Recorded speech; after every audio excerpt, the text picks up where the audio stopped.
অনেকে বলে দাঁড়িয়ে পানি খেলে নাকি শয়তানের প্রসাব খাওয়া হয়, এটা কি হাদিস সম্মত? অনেক সময় রাতে পিরিয়ড বন্ধ হয় কিন্তু সে সময় গোসল করা সম্ভব হয় না, এক্ষেত্রে করণীয় কি? বাবা ও ভাইয়ের সামনে চুল খোলা রাখলে কি গুনাহ হবে? নামাজের নিয়ত কি বাংলায় করা যাবে? আমি এশার নামাজ রাত 11টা বাজে পড়ি, আমার নামাজ কবুল হবে কিনা? আমি শুনেছি গোসল করার পর কলা ফল খাওয়া নিষেধ বলে হাদিসে উল্লেখ আছে, এটা কি সত্য? নামাজে কেরাত পড়ার সময় যদি কোনো জায়গায় টান বা গুন্না দিতে ভুল হয়ে যায় তাহলে কি নামাজ ভঙ্গ হবে? আজান অবস্থায় নামাজ পড়া যাবে কিনা? মেয়েদের জন্য বাবার বাড়িতে যাওয়ার পর কি কসর করতে হবে নাকি পুরো সালাত আদায় করতে হবে? নবজাতকের জন্মের পরে আজান কি ছেলেদের কানেই দেওয়া উচিত নাকি মেয়েদের কানেও দেওয়া উচিত? তাহলে আর বিলম্ব না করে চলুন আপনাদের করা ইতিমধ্যে যে প্রশ্নগুলো আমরা দেখতে পাচ্ছি আমাদের সামনে চলে এসছে সেগুলোর জবাব দিতে শুরু করি। জান্নাত তালুকদার এটি থেকে আপনি লিখেছেন, অনেক সময় রাতে পিরিয়ড বন্ধ হয় কিন্তু সে সময় গোসল করা সম্ভব হয় না, এক্ষেত্রে করণীয় কি?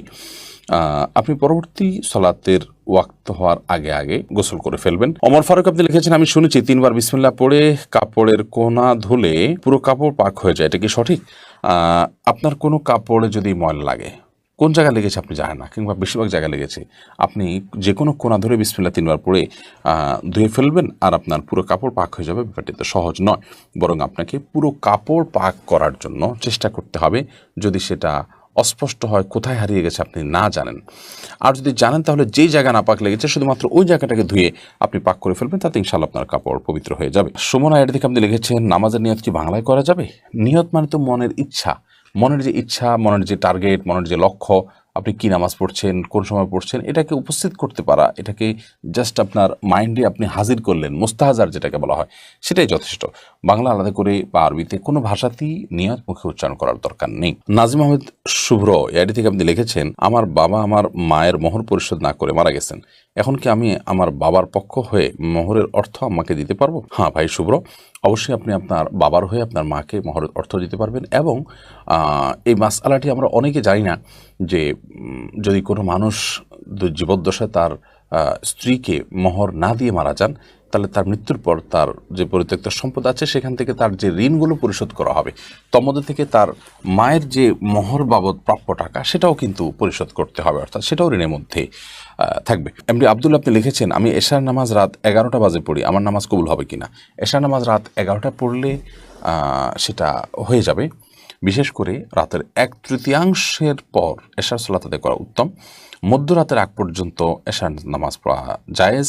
মধ্যরাতের পরে যদি কেউ ভোরাতেও পড়ে তাহলে সেক্ষেত্রে সেটাও জায়েজ হতে পারে নিরুপায় ব্যক্তির জন্য। সচরাচর কোনো ওজর ছাড়া মধ্যরাতের পর পর্যন্ত এশাকে নিয়ে যাওয়া উচিত নয়।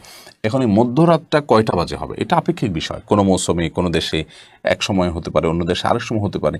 আমাদের দেশে শীতকালে মধ্যরাত এক সময় হয়, গরমকালে আরেক সময় হয়, কারণ গরমকালে রাত ছোটো থাকে, শীতকালে রাত অনেক বড় থাকে।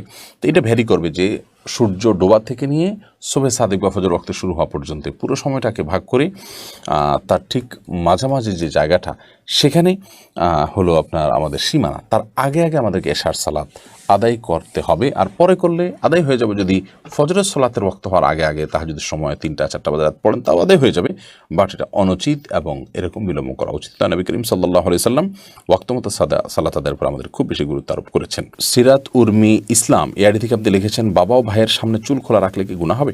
না, বাবা বা ভাইয়ের সামনে চুল খোলা রাখলে মেয়েদের জন্য গুনাহ হবে না। নিয়ামতুল্লাহ আপনি লিখেছেন, আজান অবস্থায় নামাজ পড়া যাবে কিনা? আজান চলাকালীন নামাজ পড়লে কোনো অসুবিধা, নামাজ হয়ে যাবে।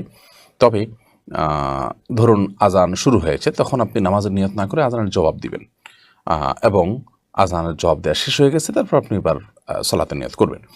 সেই সাথে প্রথম আজান যেটা আপনার মহল্লাতে শুনছেন আপনি সেটার জবাব দিবেন। সবগুলো আজানের জবাব আপনাকে কোটি কোটি দিতে হবে এমনটি কিন্তু আবশ্যক নয় আপনার জন্য।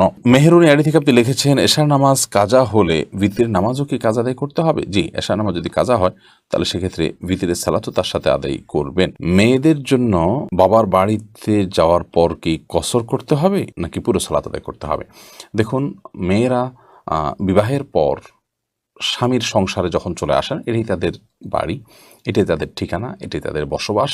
সেক্ষেত্রে তারা স্বামীর সাথে স্বামীর বাসায় থাকবেন, তখন পুরো সালাত আদায় করবেন। আর বাবার বাড়িতে যখন যাবেন তখন সেটা তাদের আপনার বেড়ানোর জায়গা এবং সেখানে তারা নিছকই গেস্ট, যার কারণে সেখানে কিন্তু তিনি আপনার পুরো সালাত আদায় করবেন না, বরং কসর সালাত আদায় করবেন যদি সফরের দূরত্ব হয়, সেটি অনেক দূরের হয় এবং সেখানে তিনি মাত্র 2-4 দিন 5 দিন বেড়ানো নিয়তে যান।